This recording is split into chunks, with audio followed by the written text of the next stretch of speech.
रसीली तोहर होठवा चूसी के पागल बा। रसीली तोहर होठवा चूसी के पागल बा।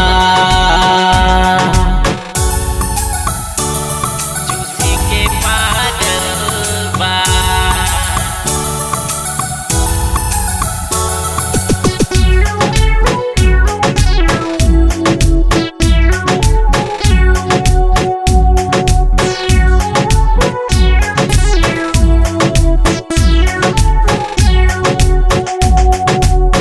रोकबो न कैलू कर में मन मानी, ऐसने जवानी के प्यासल बानी।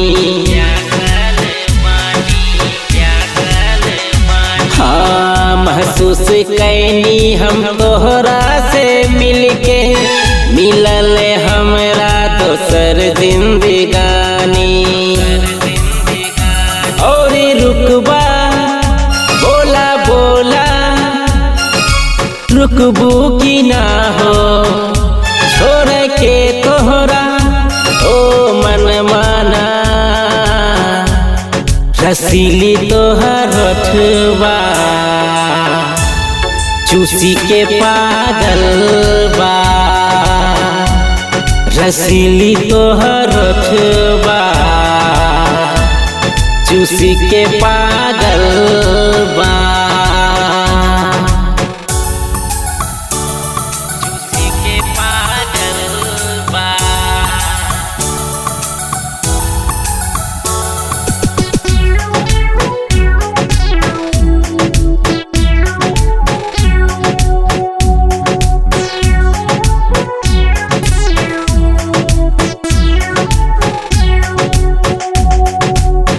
अब तोहरा के हम अपन बनाएब, बिना दहेजे के दुल्हन बनाएब।